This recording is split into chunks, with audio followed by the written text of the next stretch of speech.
situation where they have been known to leak a few points in that area. And last but not least, do not, under any circumstance, lose by 23 points. You probably only need to have that one really bold, really big on the whiteboard. That is going to be the magic number to watch. Drewy, what have we got? Well, I actually cheated because I actually spoke to the coach himself, so he gave me a good insight. Oh, hang on. He said, and the most important thing is, let's go for it. Not a lot to lose in this one, so having a crack and trying to play at a tempo that allows you to win by 22, and that usually means putting points on the board, getting up and down. And he actually said this. He said it's also good to defend the Agatov. So make sure that you're out there giving your attention to detail on the defensive end, because clearly you've got a better chance to win by 22 if you can hold Melbourne United in the 80s.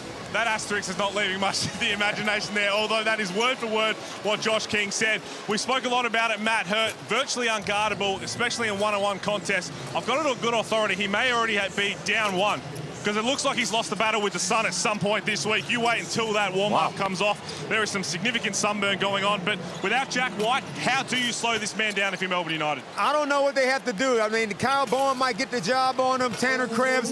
Look, there's not a guy out there Melbourne United have that can guard this man. They just got to make it difficult for him. Try to lower his shooting percentage, but he is going to score.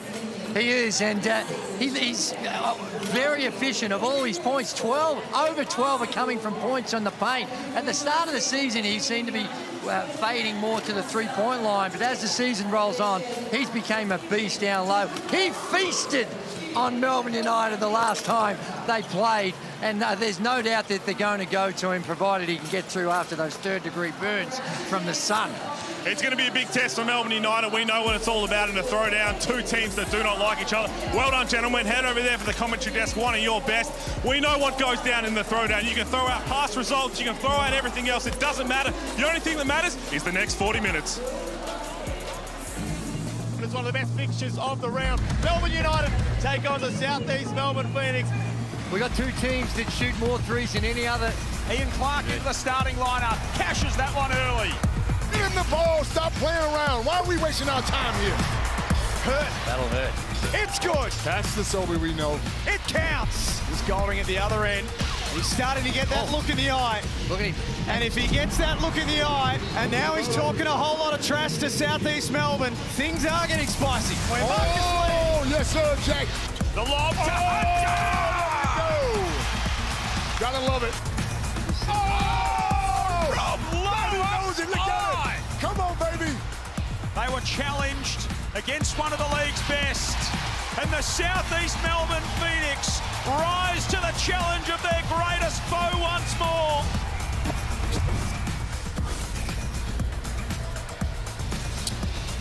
It's become one of the marquee matchups here in the Hungry Jacks NBL, and it is a genuine crosstown rivalry. Don't listen to what they say. These two really do not like each other. Melbourne United have won 5 of their last 6 games heading into the final game of the regular season, and for Southeast Melbourne, all of the demons of a 0-5 start have now been forgotten because they have booked their spot in post-season action. For the last time, we say hello and welcome to Saturday Night Hoops here at John Cain Arena. It is a sellout. The sign is up on the door. No one else is getting inside this venue tonight. Jack Heverin, Damon Lowry, and Andrew Gaze in commentary. Great to have your company wherever you are around the world, and great to have the company of Josh King, the coach of the Southeast Melbourne Phoenix, who's alongside Pete Hawley. Coach, thank you so much for giving your time. So close to tip-off now. It's an interesting game, an interesting challenge. There's a magic number that not change your position on the ladder, but your opponent. Do you think about any of that in this? It's just another game. We got to go out there. I think I'm from the U.S. Herm Edwards always said you play to win the game. So we're out here. It's another game. It's another opportunity to play, and we're going to try to do that tonight. Finals basketball just around the corner. You know how important it is to peak at the right time. Do you think you're there yet? Or you got a couple of steps to go? We've played good basketball for a long time, but I don't think we've hit our peak yet. Tonight's another challenge. We want to be playing well going into playoff time. What's the matchup with Melbourne United? Southeast Melbourne Phoenix have never won 3 throwdowns in a row. How do you get it done? Oh, well, we're playing a really good team. They're second on the ladder for a reason. Got to play really well on both sides of the ball. Obviously can't let Golding go off. That's got to be a focal point, but We just got to worry more about ourselves. Lastly, Coach, the throwdown environment, it's not your fans, but it's still going to be hostile. We know these two teams. Do you love it? I'm excited. This should be fun. Thanks so much for your time. Thank you.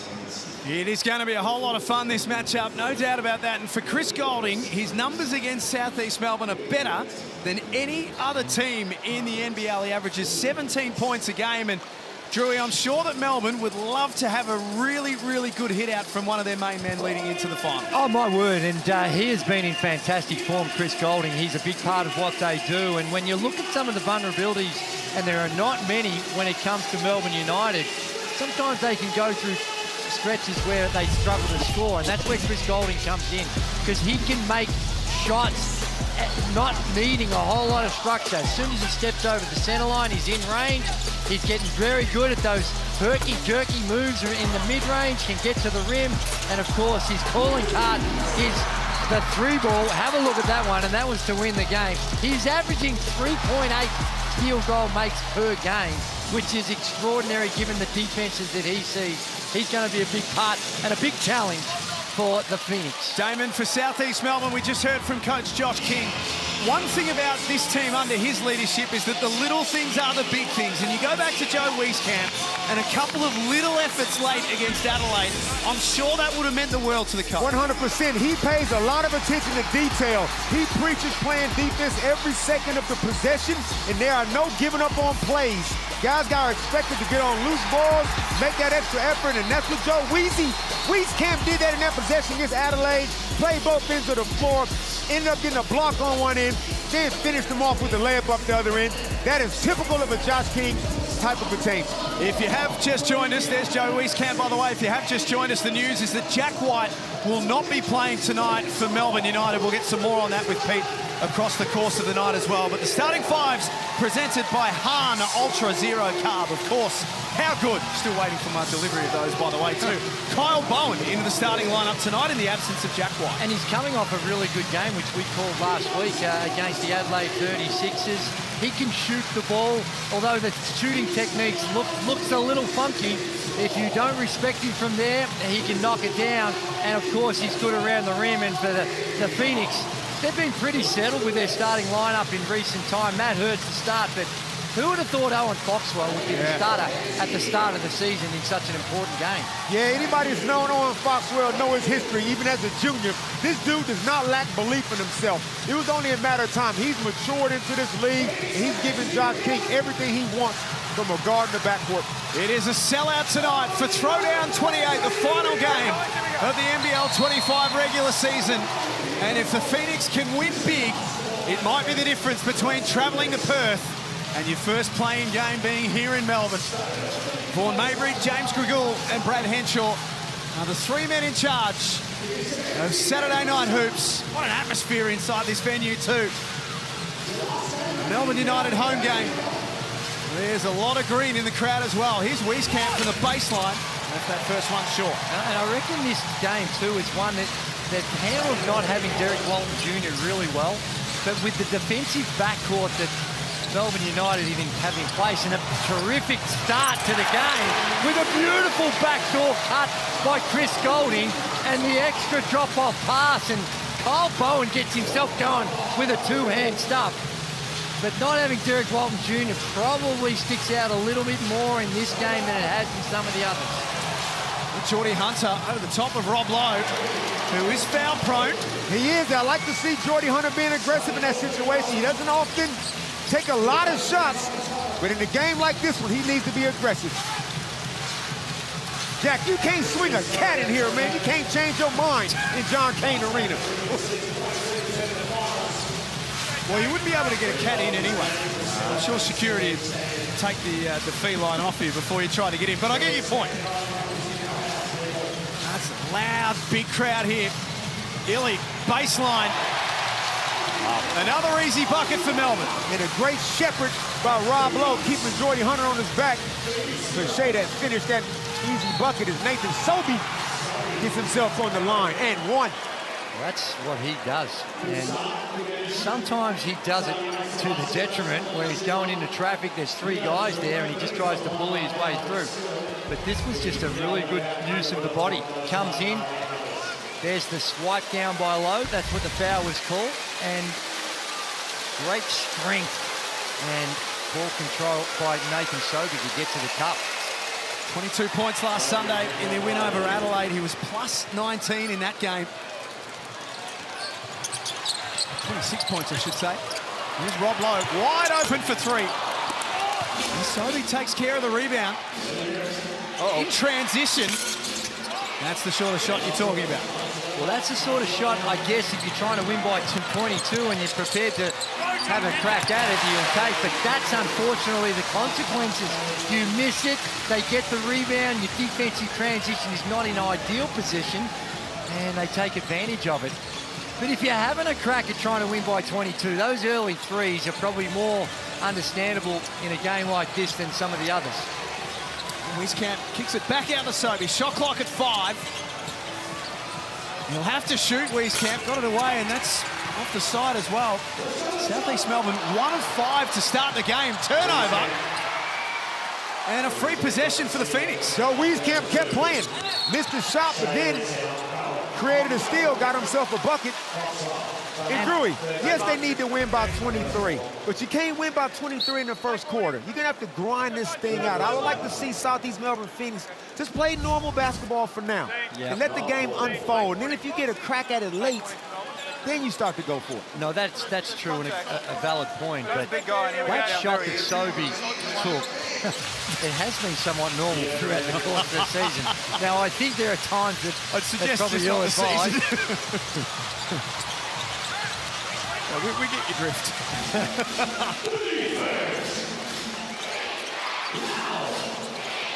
Melbourne by 1 early on. Here's Matt Hurt off balance. And that rattles out. Kyle Bowen has done a very good job early. 2 possessions guarding Matt Hurt, is not giving up a bucket yet. Forced him into 1 fumble and then a missed shot. Illy with a handoff to Golding. Gets a second opportunity, and he was never missing twice. That's arrogance. That's the shoot arrogance I love to see, Chris. So he just caught it, didn't give a damn who was around him, and just pulled. Well, the second one, I reckon, was a little harder. Not quite, feet weren't quite set, and just the confidence to miss a reasonably tough one, and then knows that he's not going to see daylight very often around the three-point line, so quickly pulls the trigger again. There's nothing but the bottom of the net. And the streak continues, Drewy. That's 90 games in a row now with a made 3 for Chris Golding. It is your favourite stat here in the Hungry Jacks NBL. Hurt inside, through contact, scores. Good action by the Phoenix, got it through some hands. Bring it Hurt. Back to 2 early on. Vodanovic seeing some early minutes. Yeah. Rob Lowe with his first score of the night.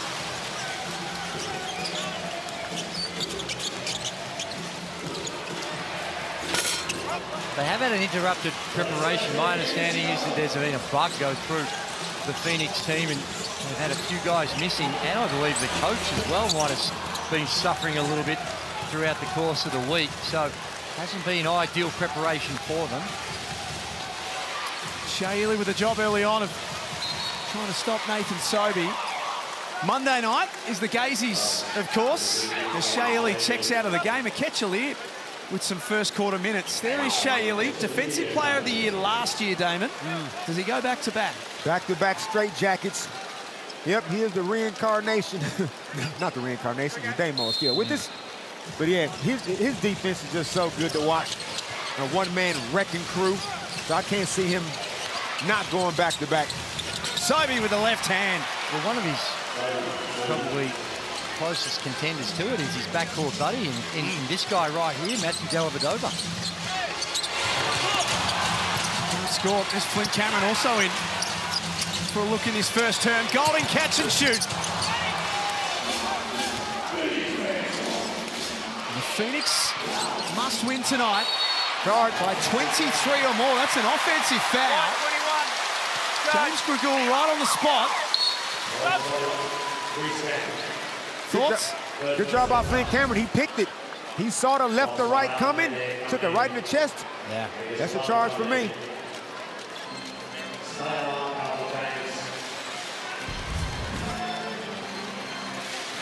Earlier today, it was the Jack Jumpers 7-point winners over Cairns at My State Bank Arena in their final game of the season. Here's Marcus Lee, the former Jack Jumper. Late whistle. That looked like it slipped out of his hand rather than a foul. Vodanovic agrees with me. He's asking for a challenge. But that's going to be open when it looks like they're blitzing the on balls with Chris Golding. They had the double team out the top and puts a lot of pressure on the defense that's rotating. And Ben Hare coming in. He's another one that, from big chunks of this season, was not in the rotation. Yep. And when I say not in the rotation, literally not playing and not getting on. And as the season's rolled on, he's stuck at it, to his credit, and he's now getting some time. That is a deep backcourt now with Angus Glover, who can also play some point guard between him and Foxwell and Air. They're holding the fort until Derek Walton Jr. comes back. Which is not far away from what we understand. We spoke to him last Sunday in the coverage. He said that he was ahead of schedule. We wonder whether we see him in a play-in early next week. Great pass hurt for Vodanovic underneath.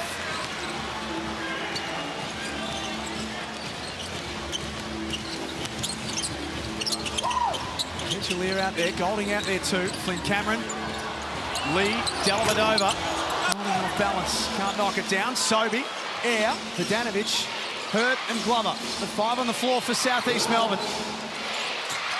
Hurt steps back, he's left all alone. He can't make him pay. He's so fortunate.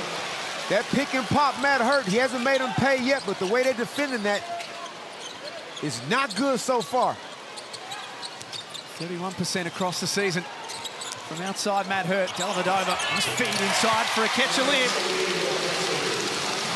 What do you reckon about Ketchalier, George? I feel like whenever he gets minutes, he just seems to be productive with them. Yeah, he's a work in progress.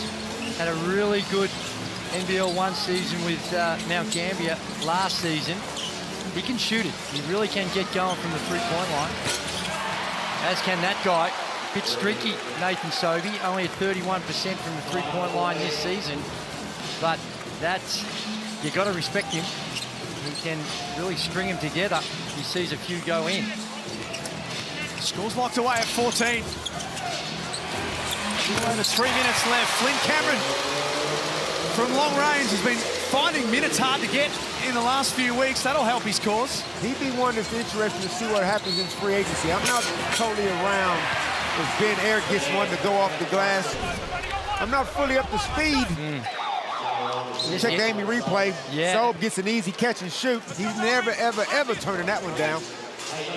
And this is not unusual for Melbourne United. They lead the league in three-point field goal attempts on the season with near enough to 32 a game. Yeah. So they're going to let it fly. And Cameron, you're right. I think he's going to be an interesting watch in the off-season with Dash Daniels coming on board. We spoke to Dean Bickerman last week, and he said he's been in communication with the team, and you know, clearly he's not going to say he's in any trouble. That could be a charge, but he was very confident that everyone had bought in. There is Dash Daniels, and Ben going to get a flop warning to go with that blocking foul there. I thought he could have got a charge. Yeah, me too. Shea Hilly extended that arm, but he did it in a way that was the ref was obscured, couldn't see it. There is contact here. There we see it. That's not a. To me, that's not a flop. But Ellie buries another three. Melbourne's 4th of this first quarter. I'm telling you, if Shea knocked the nose down, he's only shooting 26% from down there.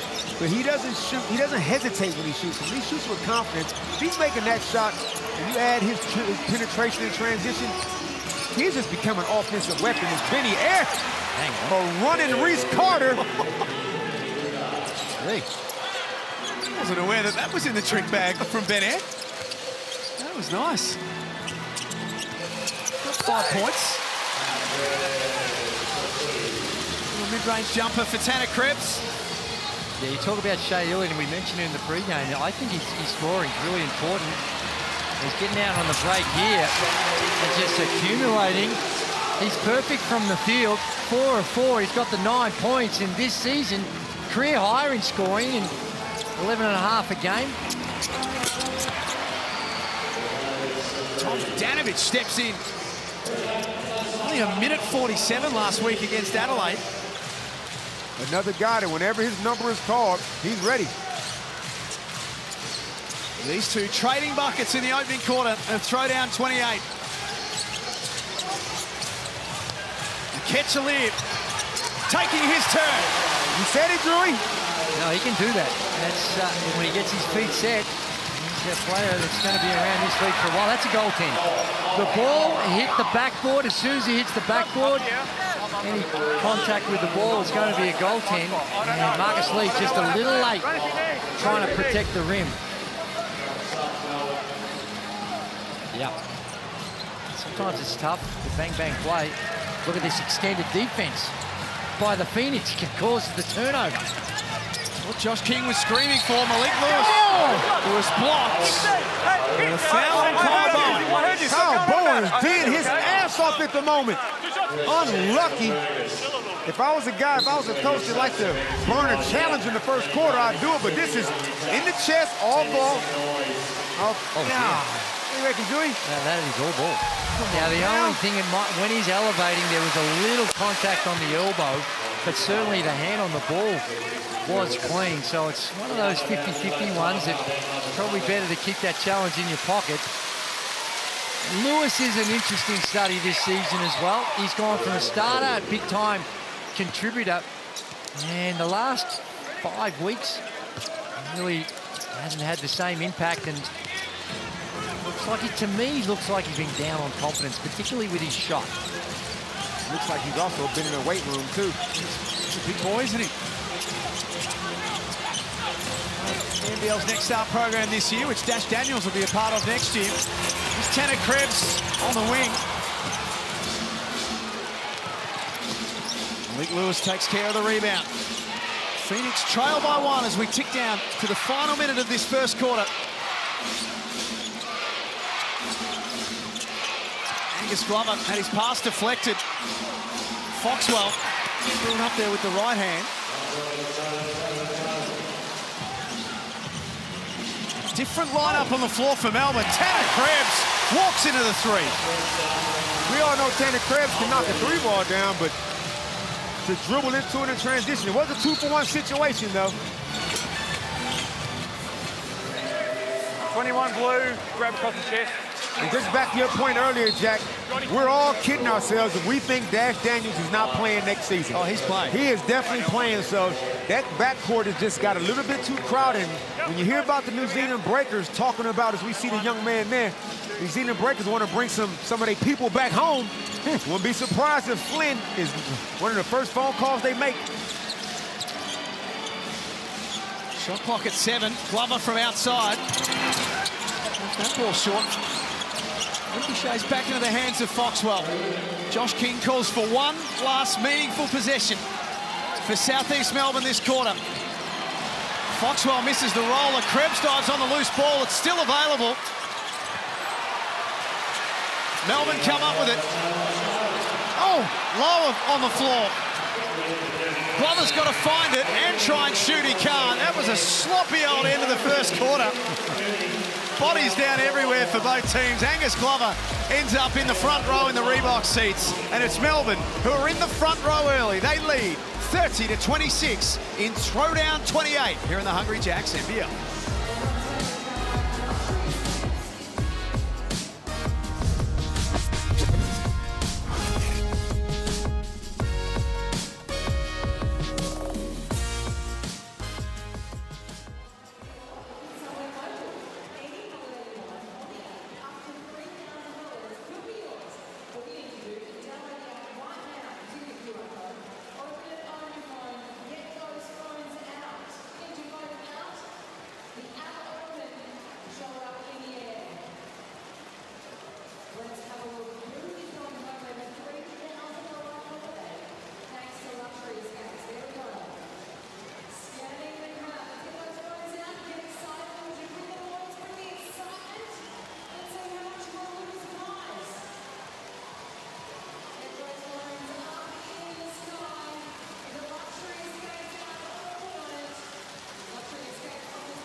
Quarter time at a sold-out John Cain Arena, 10,175 here tonight. It's Melbourne United who lead at quarter time, 30-26. Nathan Sobey has 8 points in the first quarter for South East Melbourne. Shea Ely, the leading scorer in the game with 9 so far. Damon Lowry and Andrew Gaze in commentary. Kylie Minogue, Danny Minogue, I should say.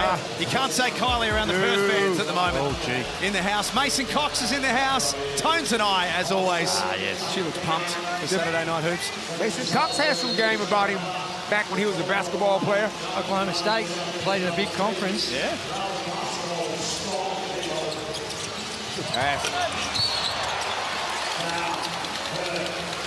Good action by Melbourne United. Start off the quarter. Shea coming off Drury will look like an old school shuffle cut. Yeah, well, what it is that because they're so conscious, they're jumping out. When you're guarding the screen and you jump out, that means the slip's on. And it's a common used action out of that horn set where you got the two guys up the top. And it was well executed and good read. Dean Vickerman sees what the defense is doing during the first quarter. First play after the timeout, makes an adjustment to counter some of the things that Josh King's trying to do on the defensive end. Daly leaves the second one short. Offensive rebound. Second opportunity for Melbourne, who are going to finish top two. Rob Lowe going to score. Rebound by Matt Hurd. Pete Hooley, you were listening in at quarter time. Sure was, listening into the Phoenix, and Josh King was really happy with the pace. He said, right now, we've got to keep pushing it. Anytime we get an opportunity to score or stop, let's just continue to push the pace.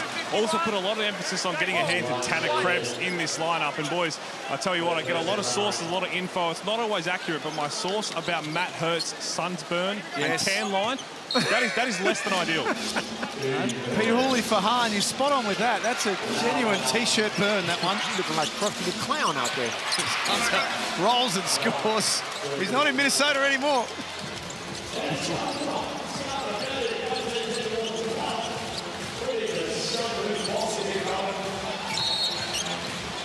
Yeah, and as someone who's hasn't been blessed with great pigmentation, That's on the edge. for us, Be careful, okay?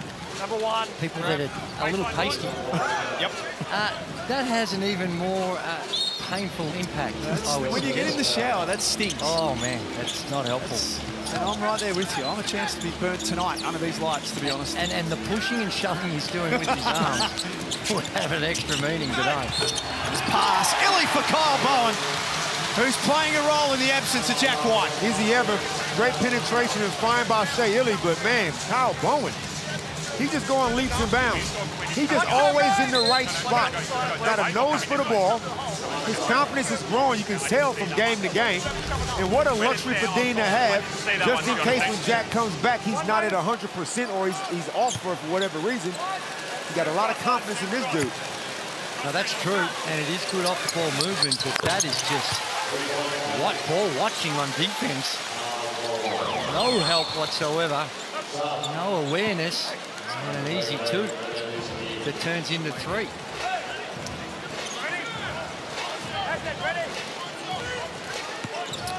Once it checks out of the game.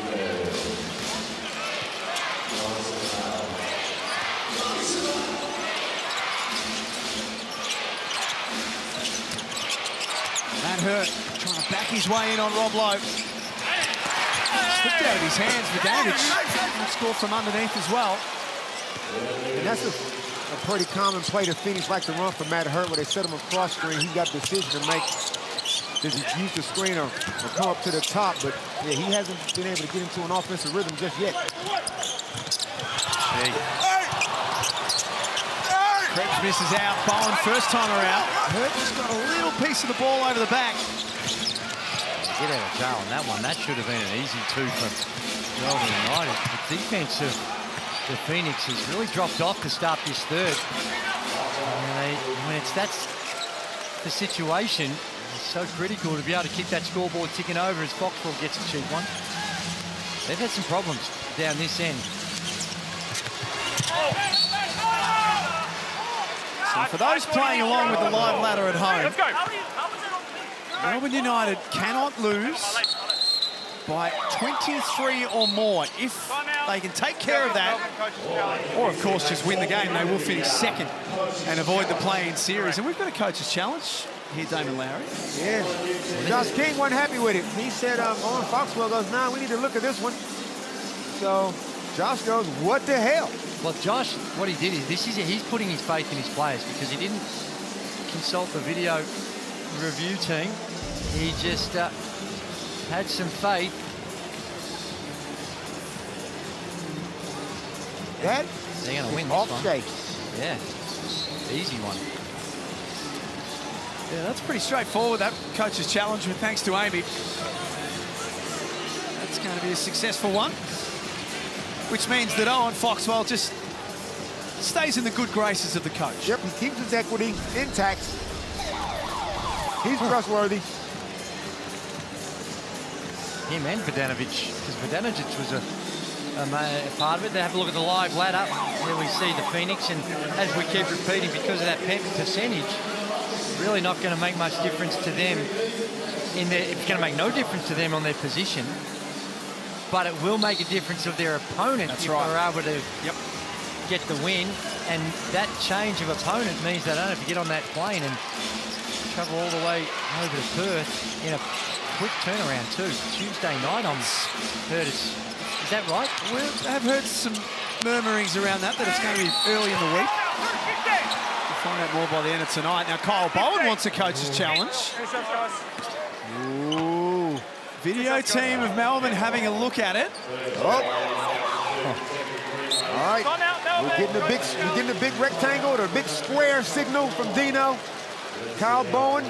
You got to trust Kyle Bowen, don't we, Drew? The way he's been playing. Well, and in the heat of the moments of reaching, but it did look to the naked eye, there was a lot of ball. Here's a look on the Amy replay. All ball. Yeah, certainly on that angle, it looked like it was all ball.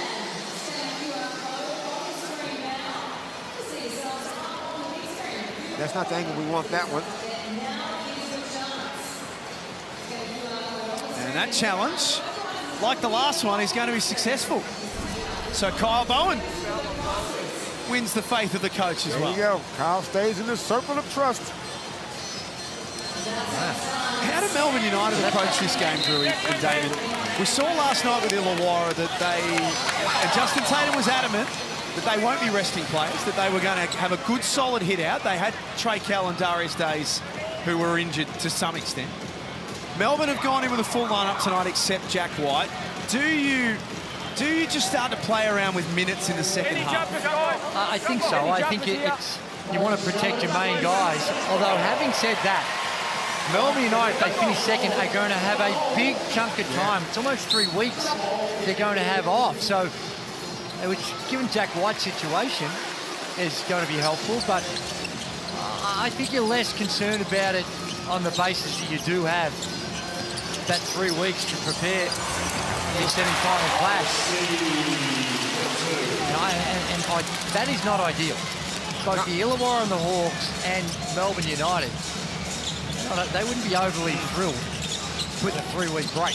But I'm not messing around with my winning formula. I'm not going to get cute and start playing random guys, random minutes. I'm going to keep everything as per normal and go extremely hard, and then we'll figure it out during the break.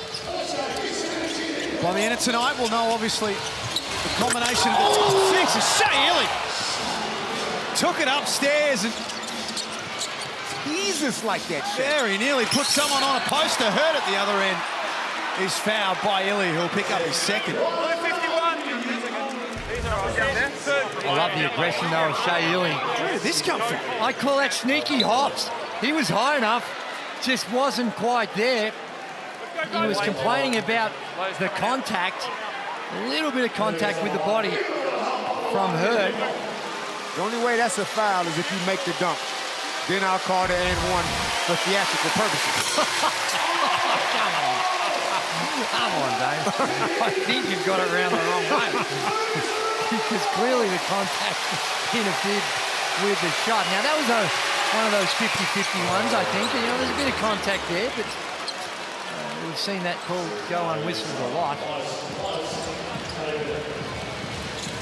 Matt Hurt not giving away burgers. Should have just been nice on the way home tonight. Just a little slider or throw down on the way home. Too early. Still plenty of time. Thanks to Hungry Jacks. Nice hands from Foxwell. And he got after that loose ball too. Wieskamp unloads. Got it. We had the perfect view, Jack. The perfect angle right behind Weezy when he took that shot. Nothing but cash is in. Clark answers back. 3 points down. Number 21. Wow. He's going to get 4 the hard way, or what they call it, foul off of Well, I think it was Kyle off the, Bowen. I think it was off the ball. The Amy replay might help us out. But here's Wieskamp with one of the highest arcing shots we've seen in a long, long time. Boy, does he get that in the air. And there, I think it was off the ball. In fact, if you break that down, it was one of those real close ones. Did the foul actually occur before the shot? If that was the case, then there would have been no 3, but they deemed that that was not the case, but it was a line ball.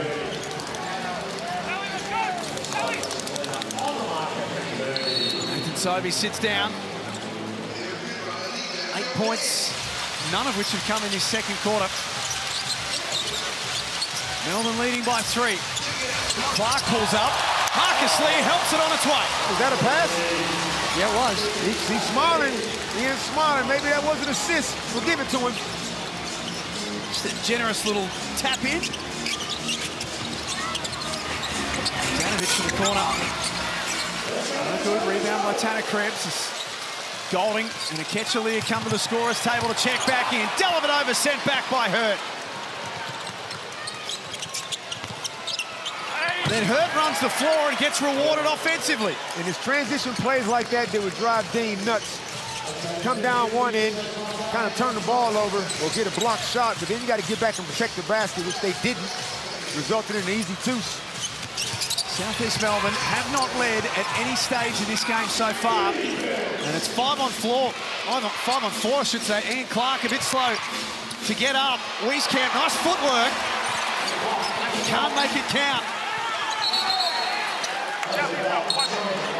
That's just an example of perceived pressure rather than actual pressure.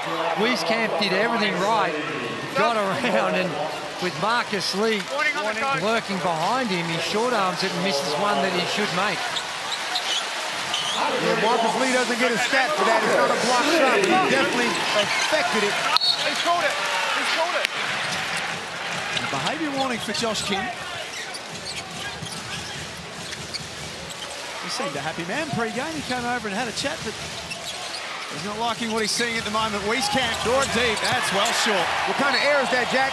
That is Well, he's claiming he got hit. fresh Saturday night Victorian air. Well, it's actually not that fresh in here. It's a, there's a bit of a pungent sort of feel about it. I think that might be the bloke to your left. But Wieskamp thought he got fouled by Golding. A bit of that sort of, There's do with a bit of Glen 20. There's a little something going on. Just kill a bit of the bacteria. Like a giant petri dish. Wieskamp again, checks the feet. Can't score. Glover, great rebound and puts it back in. When Ian Clark put his hand up, does he know he missed the box out? Some players in the league just don't never give up on plays. Angus Glover is one of them. 4 points, 3 rebounds for Angus Glover. Another that found playing time a little hard on Sunday. Marcus Lee gives Melbourne another look at it. Akechalier. Oh dear. That's not coming down. Damon, jump up there and get that. You know who we need? You know it, Drewy? Who? The Townsville Croc. Oh yeah. Grand Final 2001. Yes. I happened to be there that night. I was there commentating. Were you really? We've heard about it. I was there with a few mates of mine, and the Townsville Croc climbed up the extension, grabbed the mop, tipped it out. Ford Mabry had the ball in his hand there, and for a second he was going to have a crack at getting it down. And then I think he realised that if he missed, he was going to look like a fool on national TV. Yeah. We ain't got all night, boy. Got the back of the broom handle instead. Shout out to Sean the Croc back in the day. What he's doing now. Lifting weights, probably. Salt water somewhere. Melbourne by 1. Catches a United foot. Earlier tonight, Tasmania winners by 7 over Cairns in both teams' final game of the season. Now, the attention turns to a build for next season. Both teams have got a lot of players out of contract too. Tasmania and Cairns. Glover scores and 1. Count it. Offensive rebounds. These are the little things. Dino wants to discuss it. You got to go into the postseason with better defensive discipline right now. And you know what? Turnovers becoming an issue. 6 now for Melbourne United, which is not ridiculous, but only 3 to the Phoenix. It's the conversion from the turnovers that has been the advantage of the Phoenix. 12-5 run for Southeast Melbourne right now. Pete Hooley's got a very special guest alongside him, and we mentioned him earlier. He's a man who can hoop. He knows a little bit about what he's watching tonight. There's Mason Cox playing for Oklahoma State, guarding Joel Embiid, who was playing for Kansas back in the day, and Halls has got him now. Yeah, I'm with Mason Cox. They've just put up you versus Joel Embiid. That picture. Is it nice to go down the memory lane of hoops? It's pretty wild to look back on my career and everything else, and some of the crazy experiences I've had has been pretty awesome. And we know your hoops background. We know that you're a Collingwood star now, transition to footy. Do you have a hoops allegiance? Do you have a team? Yeah, Melbourne United, I've been fans of it for a while. So Chris Goulding, Matthew Delvedere was a massive Collingwood fan, so that's a connection there. And lastly, we talk about the hoopers in the AFL. You, especially on Collingwood, Pendles, pick one other guy, and are you going to win if you had a 3-on-3 comp in the AFL? I'll go Christian Petrarca. I don't know why, but I feel like he'd be sneaky good. He'd be sneaky good. Thanks, mate. Good luck to see you. No worries. Thanks, Legends. Christian Petrarca actually got some hops. No, well, actually, Under 16, I actually played for Australia, if you don't mind. So that's a very, we're in the juniors, so it's a very, very wise choice by Mason Cox. And apparently Scott Pendlebury has a basketball. No. That's the rumor. Oh, Petrarca played some one-on-one with him back in the day when he was a youngin' at the Eltham High School, and the jumper was a little bit funky. But he could get up. And he can cook too, which is good apparently on TikTok. It's a 13-5 run for Southeast Melbourne. It's coming at the right time. Not only do they need to win, but they need to win big tonight to avoid travelling to Perth for a play-in. Goulding taking Malik Lewis on a trip around John Cain Arena. Steps back out.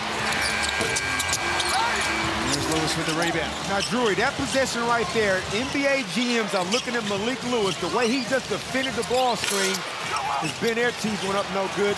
The way he can guard, stay down low, move his feet, and use his length. That was some quality defense one-on-one. And right there is at the other end, which helps his cause as well. And you're right, that's been his asset coming here. He came with that reputation, elite defender, because he can guard multiple positions. So much switching goes on in basketball these days that those types of players become a whole lot more valuable. But of course, down the other end is where they need to see some upside. His shot is a work in progress. You see the size and that last move of working around the rim. But he really needs to develop that perimeter game to give himself the best chance. Gave up his 3-ball. Vodanovic swings to Glover. They've lifted Southeast Melbourne. They have, they're scrappy. Right now they are simply outworking the United. Melbourne led by 4 at quarter time. Phoenix have got a lot to play for here as Lewis whistled for a hands foul. And that puts them to the foul line. So just the youngster got to learn. In a situation like that, Delhi is no threat out there. Protect yourself and keep your team off the foul line. But I like his upside. If I only had a job in the NBA. Oh, he's going to be an interesting one to see how the NBA see him and his potential, because that's what they're doing with a lot of these. Most of these guys, they're so young. They're drafting on potential, and when you're looking at him, he looks like a really. It's a mature body. Sure, there's more growth in that body, but it's still really mature. How much upside they see.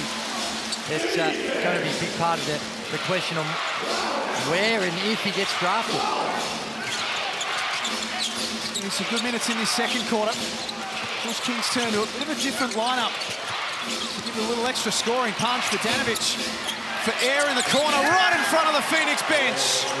Nothing but net.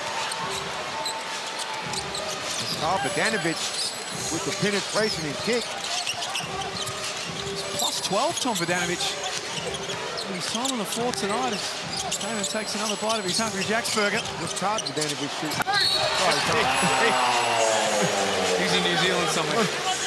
White, 33. Well, the big thing about this, after what I thought was a shaky start the first couple of minutes on the defensive end, they've done an extraordinary job. Melbourne United, who had 30 in the first quarter, to only 12 points. So they've really got themselves back in this lead with the work they've done at this end of the floor. And sure, there's been some fouls along the way. And you mentioned it, Damon, that sometimes there's those fouls, but if it means that you're going to be playing at that level of intensity, sometimes you're willing to live with some fouls because of the effort that you're applying on the defensive end.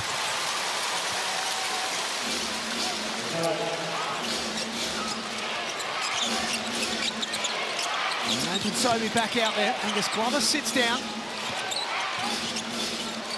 Ben Air between the legs, and that three is off the front of the rim.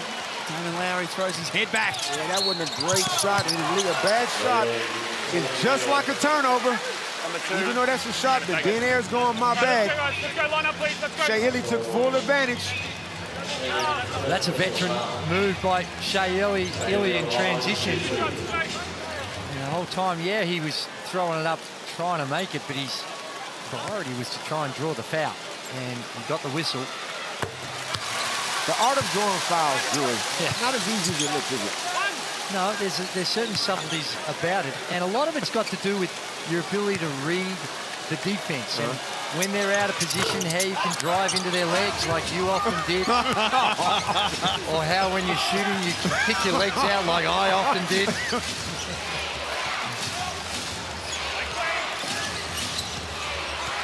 So he got away from Shea Illy, only for a moment.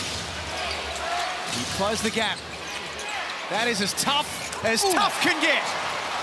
Probably even tougher than that. Yeah, you just got to tip your hat because that was phenomenal defense, but good offense always beats good D, and that's a tough shot by Sobey. 11 points for Nathan Sobey on 4 of 5. The offense is the order of the night. This game suits him down to the ground. Lewis lifts the tempo, drives. The next star tips it back in. It's an 8-point lead to the Phoenix. All righty. 8 points. If you get it, if you're in Southeast Melbourne Phoenix, you can go into the half up double figures, Drewy. Yeah. Now we're talking. All of a sudden, the Perth Wildcats, their arousal level starts to enhance ever so slightly. Now they're paying a bit more attention in the West. And you bet your life, Dean Bickerman's paying a lot of attention. He's watching that scoreboard every single possession. He's had a great season, Owen Foxwell. We highlighted him pre-game and he caught up with Pete. Fox, a unique game, this one, in terms of what it means for the team going forward. You're going to be playing in a couple of days regardless. How do you prepare for a game like this? Just like it's any other game, I think. Also, playing United, it means a lot to both of us, so we're just going to prepare like it's any other game. You've been a part of the Throwdown series for a number of seasons now. You've had a lot of attempts going after CG. What are you looking forward to those matchups? Like, they have a lot of great players, so I look forward to... We get cross-matched a lot throughout the game, so looking forward to every matchup. Shea, Deli, it's always fun, but they're high-level players, so we're in for the fight, though. Has there been any talk whatsoever about that magic number of 22-23, which would see a Throwdown rematch in a couple of days rather than heading to Perth? No, not at all. We're, like I said, we're preparing for this game as if it's our last of the year, if it means we're going to win a championship or not. So we're preparing just like any other game. Owen Foxwell talking to Pete Hooley, thanks to Han Ultra Zero Carb. How good? Yes. And do you reckon there was a sneaky, at some stage, he'd call up Joel and say, hey, Joel, I know you've been there in the scouting report. Any chance you give me the heads up on what they're going to do for me? You don't have to reveal everything. Just let me know where you're going to be playing, mate. That have happened once or twice before in some other sports. 15 on the baseline. Vodanovich. That was great D2 by Matt Kenyon. They just couldn't finish the possession with the rebound. But what's been impressive about this Southeast Melbourne Phoenix run is look who's on the floor, or look who's not on the floor. No Jordy Hunter, no Matt Hurt, no Joe Wieskamp. And they are undersized with with Malik Lewis, the tallest on the floor. But this is that scrappy defensive lineup that I feel like Josh keeps up his sleeve just to cause chaos. Yeah, it is. It's versatile. No doubt about that. I mean, it's been effective. Is Derek Walton Jr. watching on? Their star import point guard hasn't been with them for the last 5 rounds because of a hamstring injury. Matt Hurt not out there tonight. That hamstring's a delicate muscle, Jack. I wouldn't recommend running 118 Ks on the dodgy hammy. Oh, you know someone who did, dude. I think I know where this is going. Just going to walk on past that canyon. It's a foul on Chris Golding, who, as you can see, not happy with it. 43. He's made his feelings pretty clear. Dean says, I don't know what to tell you, man. I got no timeouts left. It's 27 seconds to go. Dean did give a look to his video, guys. You have a look here. I don't think it's with the body. It's with the hands coming down. I'm not sure what the call was. The way you run a match kicking off the three-point line, Drew. Yeah, well, I think he knew he was coming towards him. I don't think he was. Might have been a fairly predictable of what was going to happen. Just couldn't get out of the way. If he doesn't drop those hands, I think he gets away with it. Back to an equal game high 8-point lead in the shadows of half-time. Things are just starting to get very, very interesting with calculations towards the play-in. Golding had to go and get it. Kenyon was right there with him. Sobey looked at the clock, got it away. It's not going to count, but Southeast Melbourne have put themselves in the hunt at halftime. They must win by 23. They lead by 8 at the main break. They're definitely they're playing basketball. They can obviously win this game. 54 points at the half. Dean wouldn't be happy with that. Whether they get out to 23 is still a bit of a stretch, Drew, but they're going all right. Bulls has got Nathan Sobey. So as we know, the throwdowns are going to be a battle, extra physical out here tonight. But those last 4 minutes of the second quarter, it looks like things started to click. Yeah, I mean, we started playing our basketball. I mean, that first quarter, we were a step behind. Our communication was bad on defensive end. They had a heap of back doors, easy layups, so we were able to execute on the defensive end for the last bit of that stretch then. Defensively, as a team, you've done a good job in the likes of Golding and Delhi. What stood out there? Yeah, I mean, it's just about our personnel, knowing what we come in with the game plan and trying to stick to it for 40 minutes. Good luck in the second half, mate. Cheers. Been excellent in the first half, Nathan Sobey. He has 11 points as Southeast Melbourne lead 54-46. Hulls is up next with Damon and Drewy. The halftime show in the final game of the regular season. This is the Hungry Jacks NBL.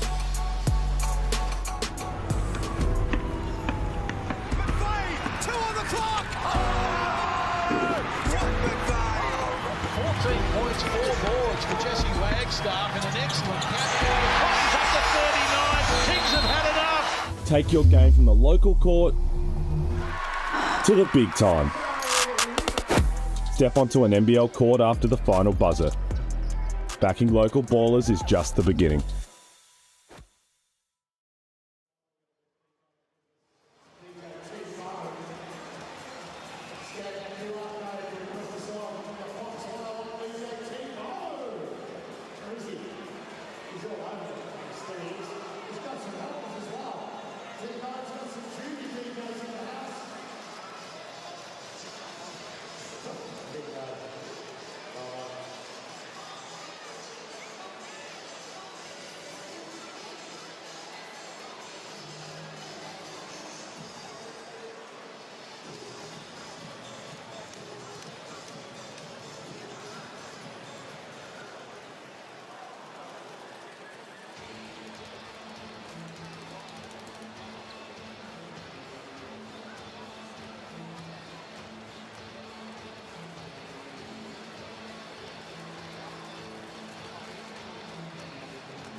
Welcome back to John Cain Arena. It is an 8-point lead to the Southeast Melbourne Phoenix over Melbourne United as we have an elite look inside the locker room at halftime. This is what we live for. We talked about it all in the lead up in the pre-game, the magic number of what could change things in the finals that are to come this week. The 8-point lead to the Phoenix means that magic 22-23 number becomes very real, gentlemen. What do we make of the first half? Well, I think that Melbourne United have been in this situation a lot this season, particularly here. They've digged themselves a hole, and a lot of the times they're talented enough to find a way to get out of it. But this one's been full credit to the Phoenix. I think they've come out after an interesting start to get themselves going, and Nathan Sobey, he's been a big part of it. He got him going early, the way in which he can get to the rim, he can shoot the three ball, very versatile, and by and large, he's played with good composure. We spoke about it in the pre-game, Damon. The Hungry Jacks halftime highlights are Nathan Sobey for that reason. For the Phoenix, not just to win this game, but to go a long way in the finals. A lot of it is going to be Matt Hurt, but also Nathan Sobey. 100%. Look, they would love to obviously move up a spot on the Mitsubishi Motors ladder, but more importantly, they want to be playing good playoff basketball. They want to play a level of basketball that actually travels, that's sustainable. As we look at his Blackmore shot chart, only got the one miss. He hasn't put a foot wrong, but in a game like this, it's more important the team plays well as opposed to any individual star. He's been super efficient. You can have a look at that shot chart right there. Everybody else is chipping in. Angus Glover's been great. We've seen some great energy from Bogdanovic as well. But for Melbourne United, it's not Chris Golding. It's not Matthew Dellavedova. No Jack White as well. Offensively, it's been Shea Ili. Yeah, and it was last week as well. He's coming off a outstanding performance when they needed him most against that last weekend. And now we see the attack on the rim. Which, when we think of Shea Ili, we think of what an elite defender he is, which he is. But as we keep saying, the makeup of this team, this team is a whole lot better when he also puts some attention on the offensive end. He can get to the rim. The percentages said he's not great from the three-point line, but you've got to respect him from there. And it's been a tightly fought game, and as we look at the numbers, they indicate that. With an 8-point lead right now, if it got to a point in the third quarter where they up maybe 14, Drewy, then maybe they'll just throw caution to the wind to go for that 23. Well, that is a live look into the Melbourne United locker room. You wonder if that magic number just gets spoken about a little bit here. Dean Vickerman said, well, we're going to have to think about it just once, 8-point game. But the results so far in round 20, it's the last round of the Hungry Jacks NBL regular season. The results that a lot of people expected. The Hawks, big winners over the Kings. They sweep that series. The Wildcats, that was a fun battle between Bryce Cotton and Kendrick Davis. And all of that, what that means, the live ladder as it stands. It's all about percentage in this in terms of what's going to happen in the play-in. We know they need to put up a lot more to get it done. Are they going to be able to do it, Drew? Well, of course, they give themselves a chance. And right now, the Wildcats are starting to believe. The fans are thinking, well, you never know, but maybe something special can happen. I think it's still highly unlikely, but when you look at the ladder, the biggest one for me, you say that, well, we expected the Hawks to beat the Kings. I didn't. Not when they've got two of their big... Not when they got when Illawarra is sitting there, two imports. You're talking to the Hawks spokesman, Drewy. And I certainly didn't expect that. And puts them in a very difficult game against the Adelaide 36ers. They win that. Whoever wins that stays alive. They're one and done in that 5-6 game. At least, although it might be a quick turnaround for the Phoenix, at least they go to Perth, and the loser of that one does have a second chance. Well, there is the potential final series. As we know that the winner of this, Melbourne United, the top two, could not play for 2.5 weeks. Will that be an advantage? Will that be a disadvantage? There's only one way to find out. But basically, you just want to play your best basketball when it matters, because the NBL finals are coming. Someone is going to be a champion in just a few weeks' time. And the most important thing is you just make sure you keep winning at the business end of the season. That's what everybody wants to do. It was the Kings a few years ago. Then it was the Jack Jumpers. Will we see somebody else? We're about to find out in a few weeks' time.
Thanks for being with us Saturday night in Melbourne at John Cain Arena. It's the Phoenix who lead 54-46. Nathan Sobey has been the star of the first half with 11 points. Chris Goulding with some frustrations at various stages as well. There's the big story for Melbourne coming into tonight. Jack White not playing due to injury. Keeping in mind that Melbourne, if they can control this margin or win the game, they'll have just about 3 weeks off after tonight. Yeah, they went with the cautious approach with Jack, and you might as well. The way Kyle Bowen is playing as well, you figure he's not going to be the reason, him not playing, why they will lose by 23 points. Now, 14 points and 9.5 rebounds a game. You don't want to mess around with that if there's any doubt given their circumstances, but just be a little bit nervous with this lead by the Phoenix.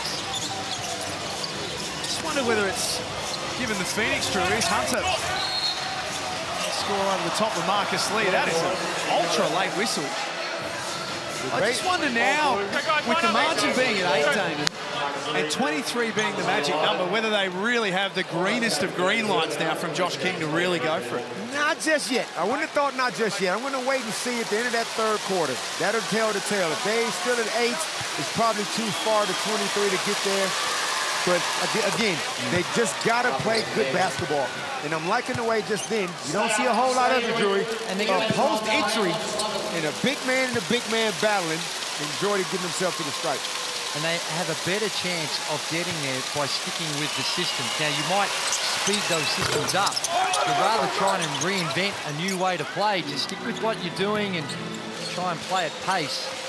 And most importantly, trying to get the win. And then if the last 6, 7 minutes, if you're 15 up, that's when you might start to go, well, hang on a second. Let's throw caution to the wind a little bit here. Phoenix have won the last 2 against Melbourne United. Dump off from Bowen. This doesn't go for Marcus Lee. Clark in rhythm.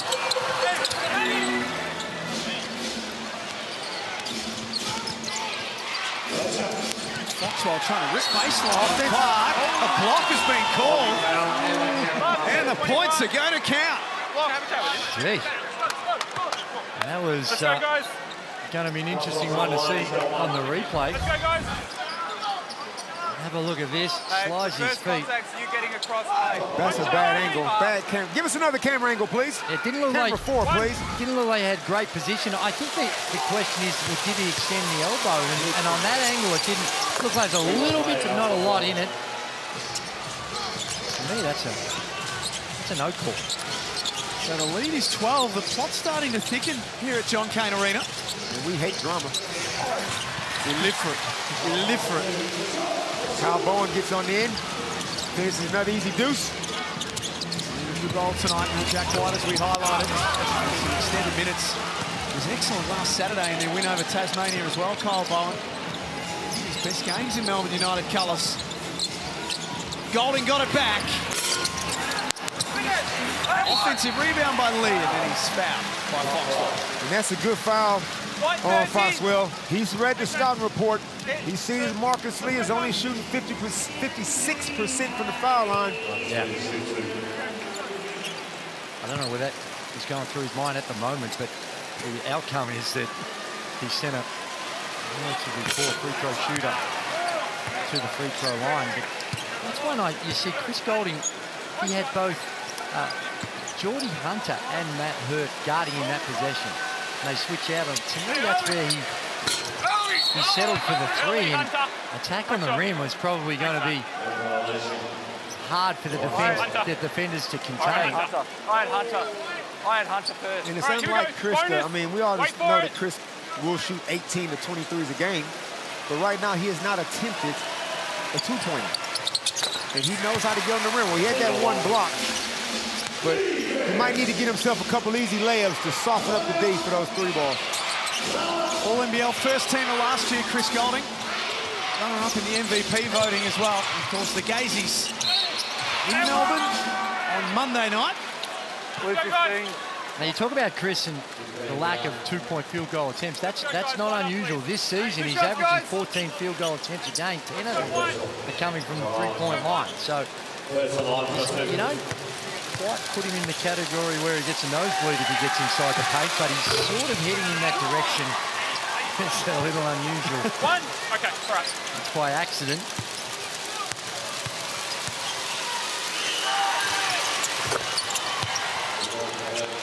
And Matt Hurt's been quiet. And we all seen that from previous scores, if they start seeing some free throws go in.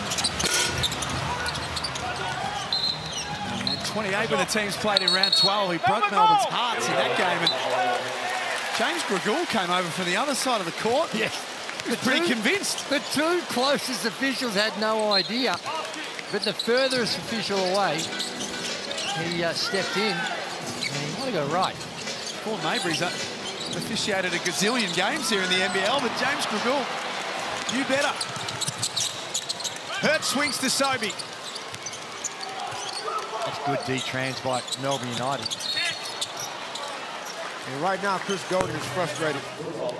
They're trapping his ball screens aggressively. He turned that one over. Baseline. Just can't get himself into a rhythm. This is when your teammates got to get you open so he doesn't have to work so hard to get his shot off. You see the frustration building in the face and in the body language of Golding. Lucas Lee gets value for money on the foul.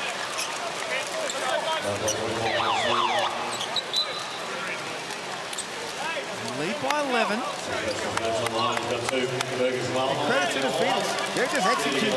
Nathan Soldier could have blazed away from that three-pointer just then, but he just was patient. Got Matt Hurt the ball, and Drewy, he's going to the foul line, starting to get the scoreboard ticking over a little bit.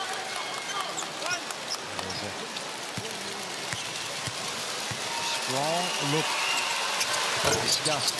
Like James Dickinson on that last play.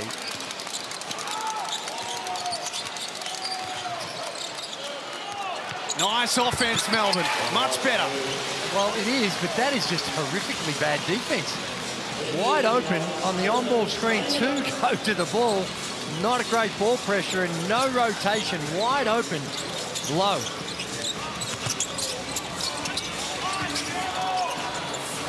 Off balance. There it is. Here he's starting to cook.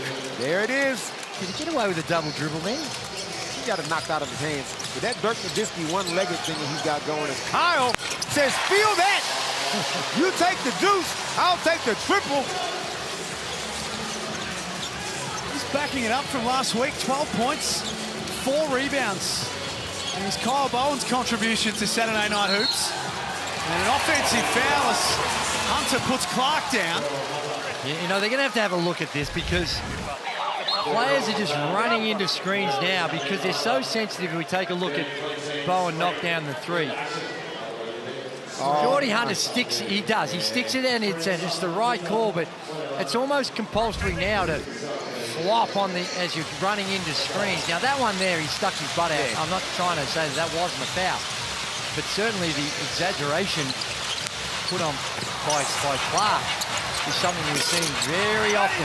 Not from him specifically, but in general, because it's getting rewarded.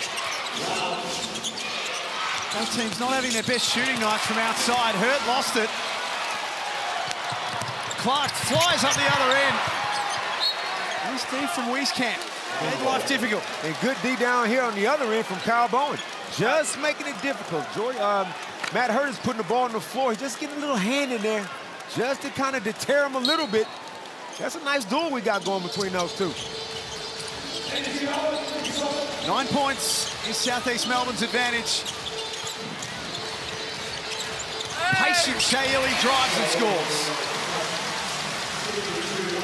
There's no weak side help. And the action on the screen, no help, a lot of help coming from the screener.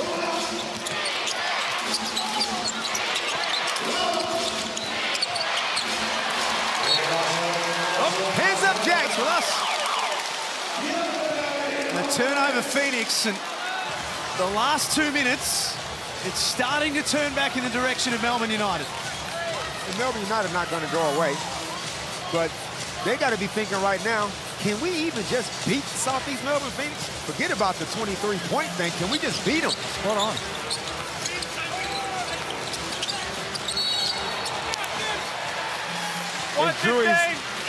Drew's rap mate goes strolling past.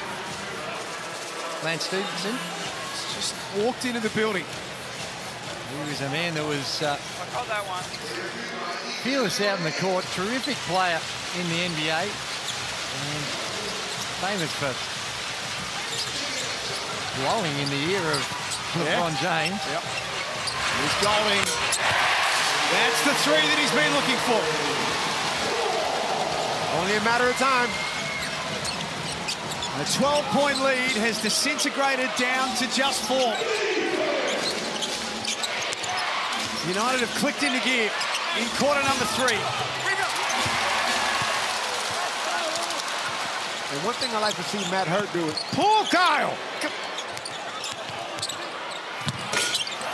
He just hit one from there too. That's as wide open he's been all game.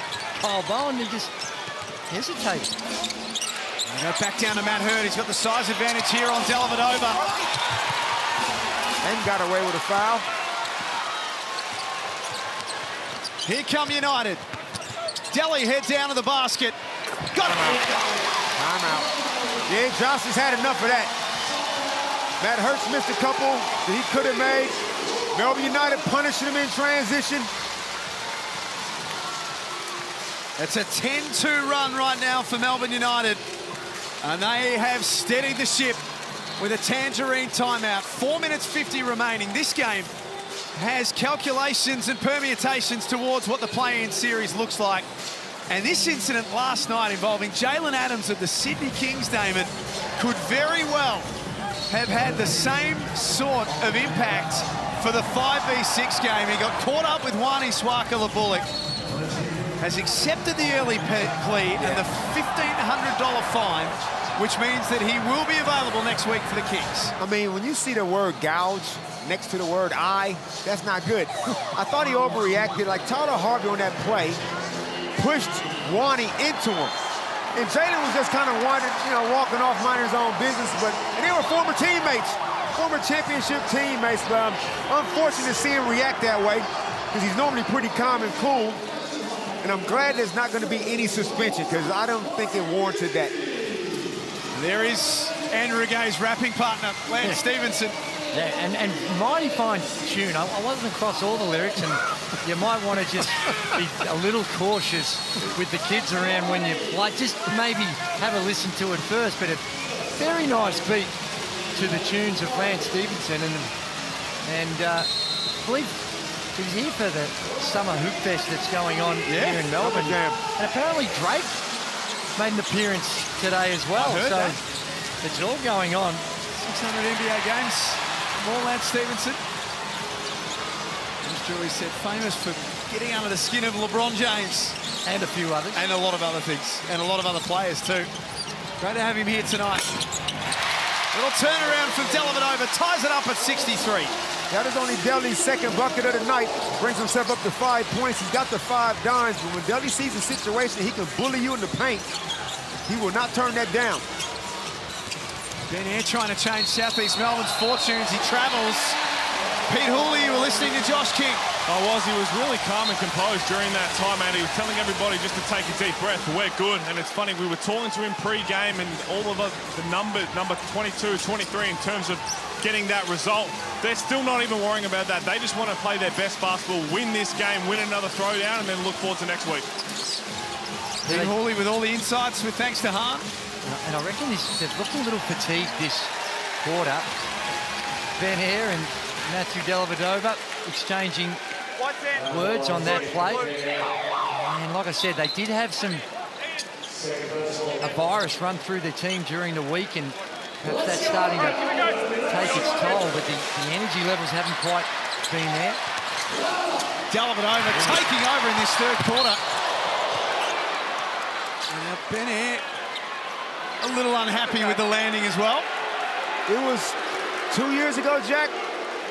Ben Air, when he was playing for Cairns against Melbourne United, that was his coming out party. That's when Ben kind of put the league on notice that he belongs.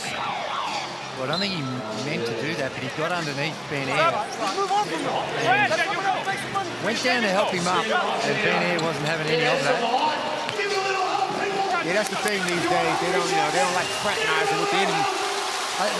I've seen enough, though, over the last half of the season. And if it weren't for the 0-5 start, this is a team that can absolutely match it with the very best. This Phoenix team is a team to be feared when it comes to, if you're the Perth Wildcats sitting back and watching this, you know you're going to be in for a battle. What a crossover. And the finish from Ian Clark. Spectacular. Memphis, stand up. Haven't seen Ian Clark reach deep into his bag like that in a long time. This is a good old-fashioned hit out for Melbourne, and a tune-up for Southeast Melbourne potentially. For Perth, as early as Tuesday night, we're starting to hear. Glover to the rack. He ends up in the front row too. This was that hard that lady's taken her sunglasses off for the first time this season. Ian Clark, though, he's a player that's had a little inconsistency throughout the course of the season, but that's a nice finish at the rim. But as you cast your mind ahead to the finals, and I'm sure it's been commented about it a lot throughout the course of the season, I think there's a lot of parallels you can draw with this Phoenix team to the Illawarra Hawks last season, with the changing of the coaches, the talent they've got, the way the guys have been able to come together and really figure out their roles under a new coach. You can see, though, Drew, from 1 to 10, the defensive intensity that every one of them are playing with. This is the Josh King effect. Just on Ben Air, Damon, he's 6 foot on my records. Does he qualify for the little big man team? He is. His application is currently being reviewed. I've already put his teammate in, Owen Foxwell. He's had a hell of a year, Owen Foxwell. Extension on his contract. Here's Ben Air, Delvedova. Got a hand in. Wins possession back for Melbourne, and Illy cashes in. If I had $1 for every time Shea Illy in transition, Drew, just went coast to coast. Yep. One of the hardest players to contain in the open court, getting downhill towards the rim in transition. It's Melbourne by 1. Rather trying to change that. Shooting has just been a little off in the last couple of weeks. 37% across the season is a nice clip, all the same. Drury, there's not an import on the floor. I mean, yeah. Well, they got an X-star out there, so we classify him as an import, I guess, but I know what you're saying. Kyle Bowen keeps it alive. It's 14 and 6 for the night now. Vidanovic. No good, and that'll be a foul for a push from Malik Lewis. Got bonus. 33 White. Kyle Bowen is working his butt off, but don't you dare ask for a sub, Kyle. Okay, just get a towel. Just take a deep breath. Sorry. Take a deep breath. Okay. You're starting to sweat through that men's club number that you're wearing. Just breathe, breathe. I get a little bit worked up, Jack, when I see him, you know. Just push through it, Kyle. Just focus on your breathing. Okay. Don't want to get sweat on this nice little musket blazer. It's kind of the reverse of what we saw in the second quarter. They've come out after half-time, and it's only 12 points to Southeast Melbourne Phoenix after 28 in that second. So United have made a bit of a habit of this season. They come out. Two teams have one team had 61, I think, last week on them at a halftime break, and then they were able to hold the Adelaide 36ers to in the 30s in the second half. And it's happened a bit that they were able to at the halftime to make adjustments on the defensive end. It's been hard going with only the 12 points for the Phoenix in this quarter. Kenyon turns the corner. A little hug from Marcus Lee, who doesn't think there was a foul. Matt Kenyon, he will shoot a three, not known for it, but when he gets the ball, he's going to put pressure on the rim. And he went right into Marcus Lee's body and made the referee make a decision. Drew, I'm going to ask you on these free throws. You obviously was one of the best free throw shooters in the country. If you saw there was a sub for you at the scorer's table, I'm not would you? No. Yes, you would. No, would you just clang it, Drury, just to stay on the floor for possession? Chance. Free throw percentages were too important. The only slight chance that it might have even crossed the mind, and I wouldn't have done it, but it would have crossed the mind if you're 20 up and there's 3 minutes to go, and you know you're getting subbed out at the end for junk time, because I love junk time.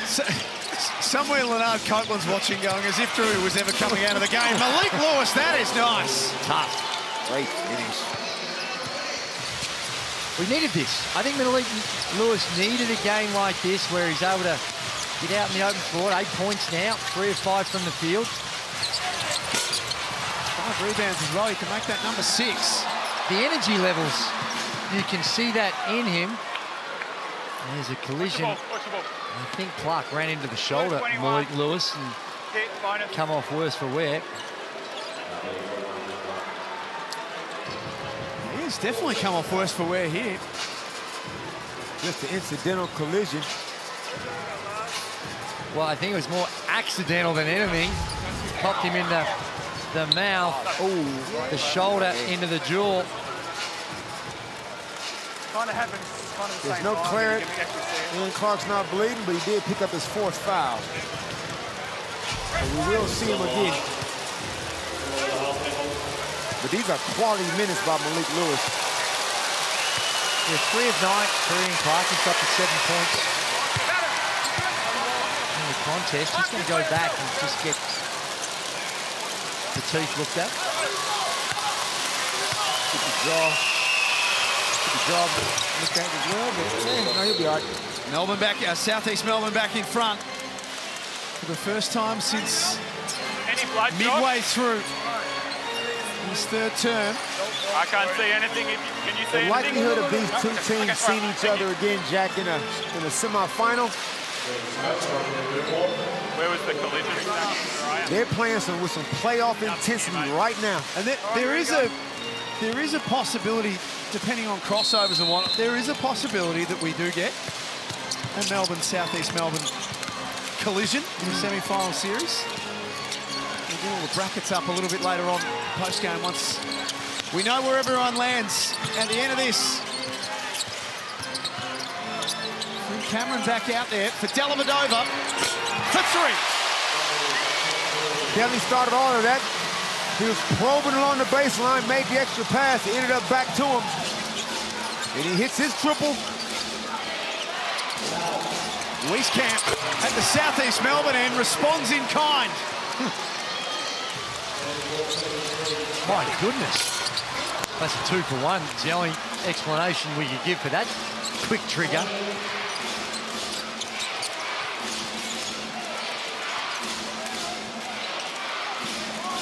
Sobey winds the shot clock down. It's into single figures now.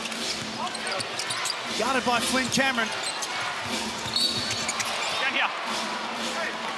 That's great vision by Nathan Sobey.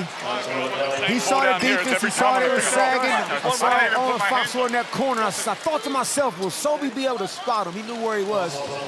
I have no idea what Matthew Dellavedova was complaining about. That was one of the easy calls that the officials had to make. Was clearly not in position. And a good move and good recognition by Foxway. Just drives at the hip of Dellavedova, and he's not able to move his feet quick enough and work his way to the free throw line.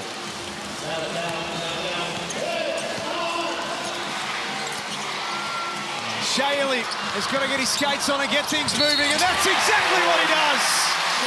If I had $1 for every time Shilly goes the length of the floor, Drewy, what an extra weapon in the backcourt Dean Vickerman has now. Shea has added that to his game.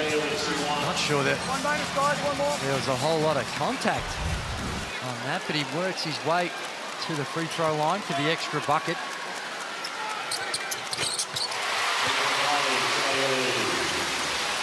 He ties this game up as we head into the last quarter. Set for another big finish in a throwdown. 76 apiece in front of a sold-out crowd here at John Cain Arena. This is the Hungry Jacks NBL.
After trailing at half-time, Melbourne United hit back in that third quarter, and scores are level, 76 apiece, as we go into the final quarter. In the final game of the regular season, Damon Lowry and Andrew Gaze, the scene is set here. We're spoiled rotten, man. What a game to finish off NBL 25 regular season, heading into the playoffs. This is just good stuff. Nothing separating these two teams. It all comes down to the last quarter. Let's go. Shea Ely out there to start the last with Lowe, Krebs, Bowen and Golding. The Southeast Melbourne, Sobey, Wieskamp, Hurt, Foxwell and Lewis. Nice impact off the bench from Tanner Krebs. Good job by Chris Golding. Invited the double team. Everybody made the extra pass. Got Tanner Krebs wide open. He's going up. Crossover from Golding and then the finish. 5 points in 20 seconds for Melbourne. Well, I think we can almost be prepared to put a line through the 20-point You're calling that, eh? 2-point margin by the finish. Yeah, I'm prepared to go out on the limb now and say that's not going to happen.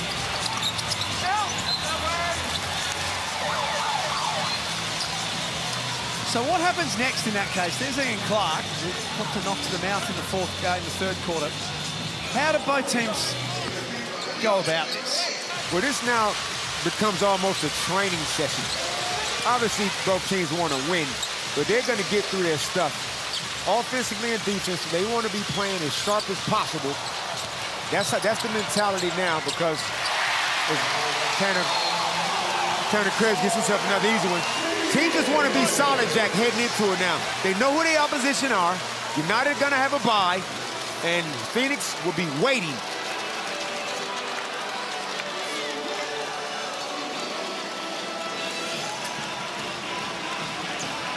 That's an offensive flurry to start the fourth quarter from United. It's like a chess match. Dean Vickman and the boys, they've all saying, look, every time Chris Golding gets a ball screen, they're going to trap it. So let's just, get the short roller, space out, get in the corners. Don't turn the ball over, make an extra pass. It'll be catch and shoot, Drury.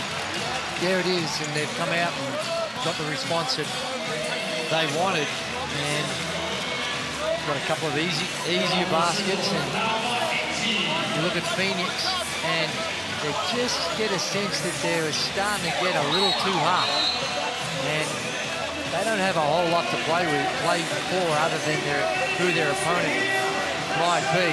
And when the realization is you've got to win by 22 and you're now trailing by 7, I think they are resigned to the fact, well, let's just try and do our best and get this win. 83-76. There is the live ladder as it looks right now. And if it stays in this sort of similar vicinity and Melbourne win tonight, then it'll be Perth and Southeast Melbourne in a play-in early next week. Yep, and the Phoenix won't have to worry about at least 11,000 of the Red Army, because they won't be able to get in. Not being played at RAC Arena.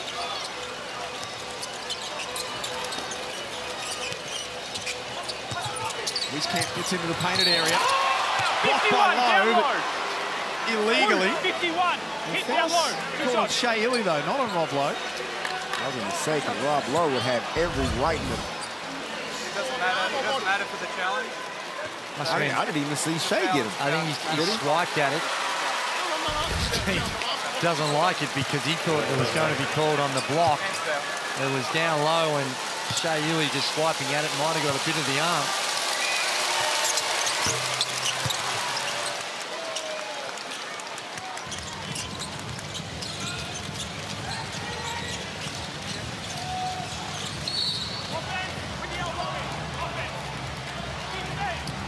Fouls on Kyle Bowen for an offensive foul here, and Sobey got a little tangled up. Kyle trying to set that screen. Sometimes the guy coming off that screen needs to wait and let the screener get set. Yeah, that's another one of those ones you see here. Now, I don't... Yeah, that's two bodies coming together. Was he moving? I guess they called, was it a moving screen? Is that what they've called on that one, Damon? Has there ever been a double flop? Oh, there's definitely contact. Oh, okay.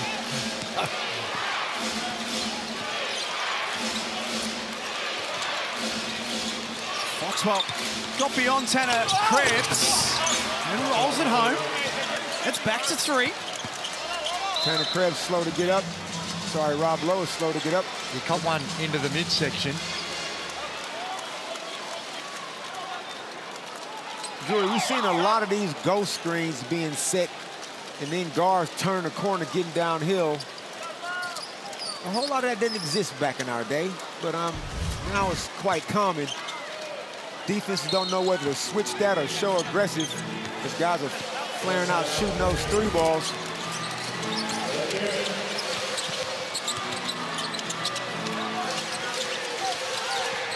Illy's had another big night. He's got Foxwell bearing down on him though, and he's whistled. And this is what they need. The ball pressure, Foxwell getting up and in, just trying to change the intensity on the defensive end. And that can be inspiring when you see the ball pressure up the floor. The second line starts to get in the lanes and it can be infectious. So I like that by Foxwell, albeit that he called for a foul. Do you start to try and simulate certain match situations here, Drew? How do you go about getting something out of this, or is a win a win? No, I think right now both teams just concentrating on the win, trying to get the win.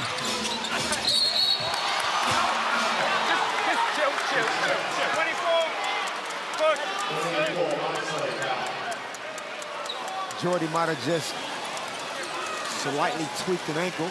And that's the last thing you want. He's okay, but you want to come out of this last 7.5 minutes unscathed as well. Well, particularly for Phoenix, because they've got a very, very short turnaround. Whereas Melbourne United got an ideal situation in regards to getting guys healthy with a little, like 20 days potentially before their next game. But not ideal as far as momentum and kicking the sharp and that intensity. It's very hard to replicate the intensity of playoff action in a practice environment. And you definitely can't replicate your next opponent because there is no Bryce Cottons that you can say, you pretend to be Bryce at training. You can't. Sobey for the lead. He's deep on the 3. No, they don't exist in this league. There's only one of one. As he showed last night, the benchmark. He took Adelaide apart at RAC Arena. And it was a great duel. Him and Kendrick Davis as well. And I reckon there's just something, it wouldn't be prominent, but just something in it just to say, hey, young fella, I like what you do. I got tremendous respect for you, but this is still my league. He's camp. Got inside, tipping. Won't work either. I can see Jordy's forget the tip in and just grab it and go back up with it strong and maybe get yourself fouled. It's only a 5-point ball game. But you get a sense that it just feels like the margin's a little bit bigger than that. Golding's found himself in a spot of bother. Called a flop. And that'll be a flop on Sobey. They've already got a fake warning. They've already had a warning. Ben Air got one earlier in the game.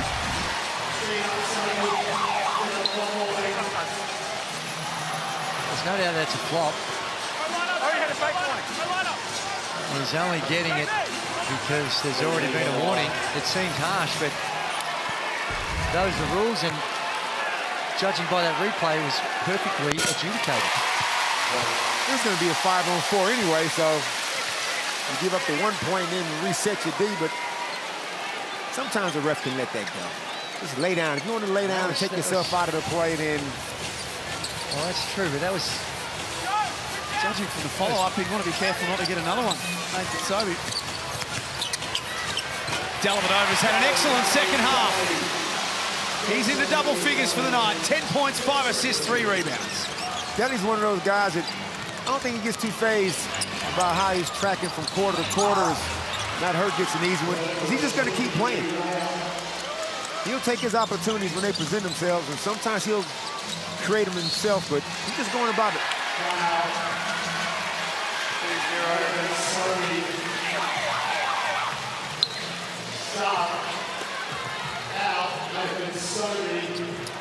And Josh King takes Nathan Sobey out.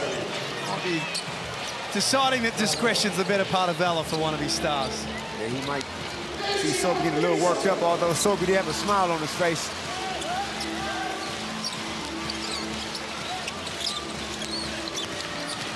Southeast Melbourne headed west to play the Wildcats in a play-in game.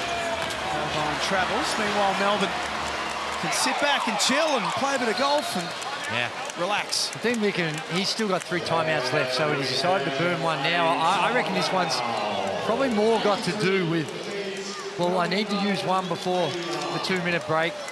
Here's a chance to just settle the troops, get some rest, and reboot for this last 5 minutes and 40. And a couple tonight for Chris Golding is just taking care of the Mitsubishi Motors 3-point leaderboard. Big shout out to the legends at Mitsubishi for their support this season too. 92 made threes for the season. And it's been a hell of an NBL25 campaign. Yeah. Chris Golding, and he's not done yet. Well, Bryce, he gave it a good nudge because Chris had a pretty healthy margin for a big chunk of the season. And Bryce, despite missing a few games, there's Michael Wern. Well, that's true, Michael Wern is there, but... He plays for you, don't he still, Drewy? That's true, but right now, I think more people are a little bit more interested... Oh, look at Rattler trying to get his hang time as well. Lance Bugger off, Rattler. Stevenson is out here, and he is a lot of fun. And we're going to hear from him post-game.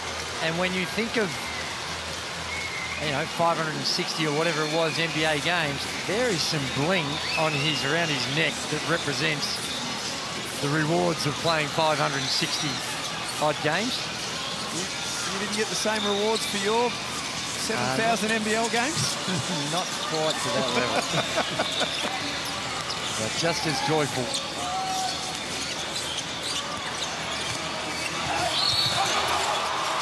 Scott will be shooting free throws. Marcus Lee's a little bit perplexed. Shot blockers never think they foul. And that's his 5th. And Dean is not going to burn a timeout just to try to keep Marcus Lee in the game by challenging that. Have a seat, big fella.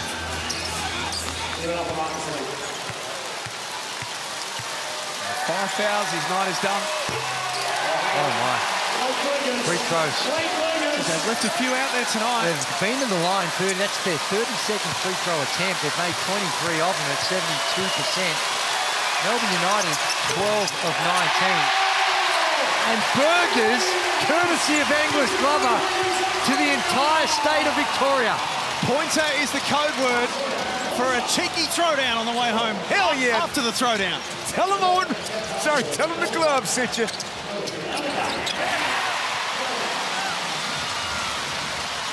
That's Vintage Deli down there in the block. He got little jump hooks. He's like a postman in the guard's body when he gets down there. United in control now. They want to finish strong as they head into their little break. For the Phoenix, as we keep talking about, a quick turnaround between now and their play-in game in Perth. We'll have all of those details for you shortly. A double chance. Good to go.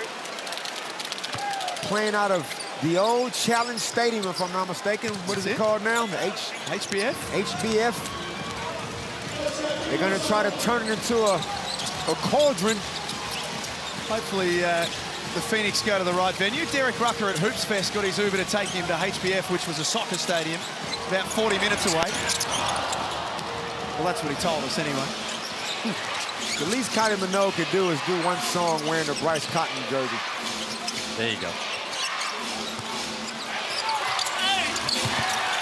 McKinney picked up the loose ball. Bowen blocked the shot. United set the wall up inside the keyway. Glover will have to fire. Ooh! Nothing but cotton from Angus Glover. That is from deep. Good step back, had to create some room. Have a look at the Amy replay. And weren't able to convert around the rim, but steps to the side. Nothing but the bottom of the net from long range. The Hot Wheels logo. I used to have a Hot Wheel track as a youngin'.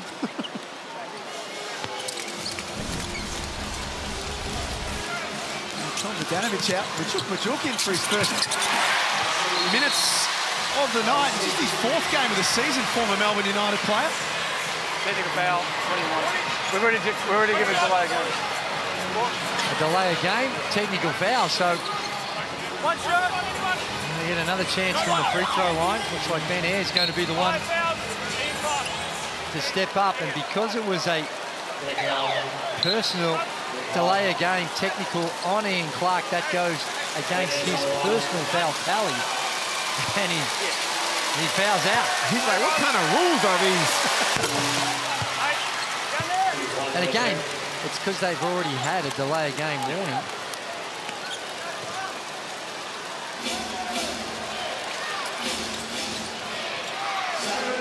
Down 6. As you can see, bottom of the screen, the Gazies on Monday night. As we award some of the excellent individual performances across this NBL 25 season. The MVP, All-NBL first and second team, defensive player, most improved, you name it. It'll all be happening Monday night at Centre Point in Melbourne. Are you coming along, Dave? I can't miss it. Gotta be there.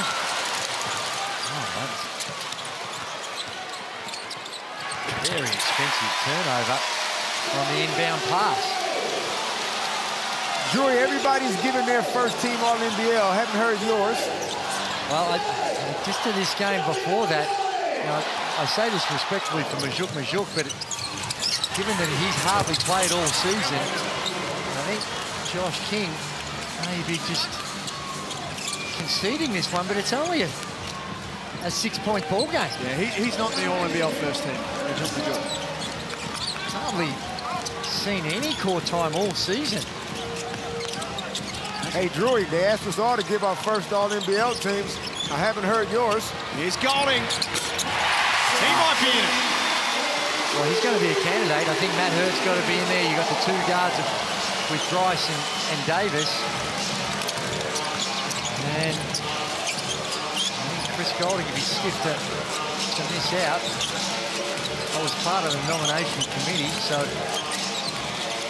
probably best for me just to leave that alone at the moment until we see how it turns out. Matthew Delvedova and Ben Ayres. They're two birds of a feather, these two, aren't they? Two kangaroos can't take a backward step. Emus, kangaroos. I might be getting Deli out of the game. I might be taking a page out of Josh's book, Josh King, and maybe get some of the younger guys in. Well, getting back to that, Majuk coming in, he's only played in 3 games and played a total of 9 minutes all season.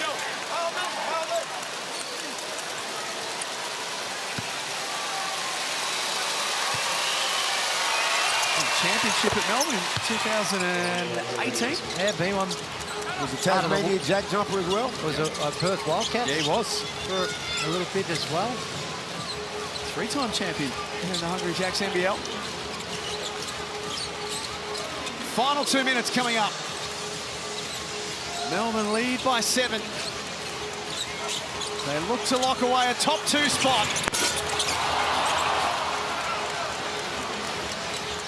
Cameron getting ready to check into the game. Yeah, he'll be coming in for Deli, I'd imagine, and I'll be clearing the bench. Majuk with the offensive rebound. Malik Lewis has had a good night, the next start. It's been good for his confidence. That one was a little tough, though. Kyle Bowen flirted with a double-double last time we were here. Jackie did it to us again. 15 points, 7 rebounds, 3 assists. Had a great game.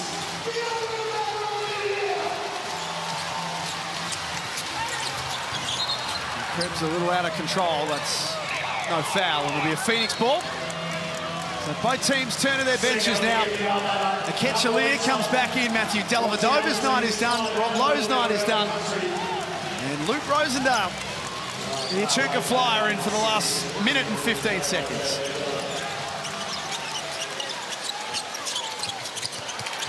These hands from Krebs. Looked it away from Ben Air.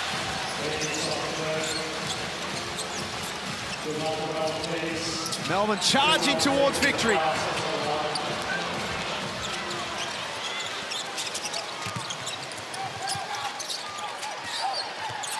Yeah, nice pass for Kenyon. Makes it a 5-point game. 49 seconds left. Got to play it out. I thought he could have kicked it over to the Echuca Flyer just then. There's still plenty of time in this game. I mean, this is... It's like both teams have conceded a little bit. Ben Air gets called for a foul. It's only their third... Excuse me, that's their fourth team foul. Foxwell coming on of the Joel variety.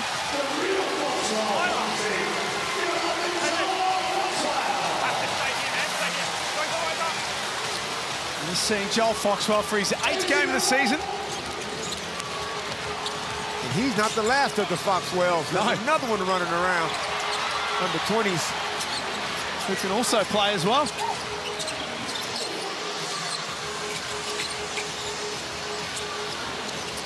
Yeah, stop here in a 3 is... Krebs is going to have to shoot this from the logo. Tanner Krebs soaks it all in front of this sold-out crowd.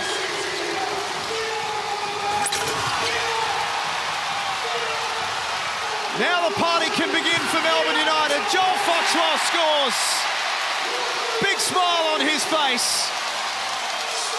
He'll be on the right side of the ledger tonight. And Melbourne United will finish in 2nd position at the end of the regular season and guarantee themselves semi-final action. They sit and they wait for their opponent now. That's it. We made it. We made it through NBL 25 regular season. So much drama. So much good basketball. They had everything. And now the real season starts, Drewy. Well, they had some nervous moments. Melbourne United, particularly here at home. They dropped some which we weren't normally expecting them to do. And then they went on that road stretch. And well, 5-2 on the road in that 7-game stretch. And since then, they have got themselves back on track. And they are genuine contenders. There we see the ladder as it is after the final game of the season. Congratulations to the Illawarra Hawks. First time in their history, going all the way back to 1979, that they win the regular season. And given the parity that exists, to go 20-9 is an exceptional performance. So too with Melbourne United at 19-10. And those top 3 have really done an amazing job, and considering the start that Phoenix had, that's incredible to finish 16-13. So first time in a long time, all 6 teams, you look at it and say, you don't have to stretch your imagination too far to think how they could be featuring in a championship series. Chris Golding with some strong messaging for Melbourne United. As we say, they've got a bit of a break now. They can rest up. They're in the final 4. First and foremost, get yourselves healthy. I don't know how many days off Dean's going to give these dudes, but there will be some meetings. There will be that type of stuff, but they're going to have to kind of decompress a little bit before they ramp it back up for the final push. And a great performance from Melbourne. Down 8 at half-time. They steadied and then they won the second half comfortably. Let's get over to Pete Hawley. With our Foot Locker player of the game who has stepped up big time, especially in Jack White's absence, Kyle Bowen. Always good to get a throwdown win. You were huge. How'd you view it all? Yeah, you're exactly right. You know, throwdown's always a little bit personal, and Southeast have been playing great basketball recently, so we stepped in this one knowing it was going to be a big challenge, but you know, I'm just proud of the fellas, glad we got the win, and, you know, hopefully we can build that momentum into playoffs. You knew what was at stake. It was a big result the other way, but now you get a few weeks off to rest. What are you looking forward to about that time to get ready for the semis? I mean, a little mental refresh I think is always important this time of the year, but we're going to keep working, you know. The top of the league's so tight right now, and, you know, we know we've got a challenge ahead, so we're just going to keep working. Tell me about the mo. Is it a fresh cut every single game day? It seems like it's always standing out. It's always popping off. Yeah, no, I like to keep it a little rugged during the week, and then night before the game, it's a clean shave, so really, you know, really pops. Well, it's working. Great game tonight. Absolutely. Thank you. Who's tackling all the big issues with Kyle Bowen tonight? Melbourne win 103-93. Stick around. On the other side of this, we tell you what the play-in series is going to look like and when it all starts. And a big name to join us here in the Hungry Jacks NBL.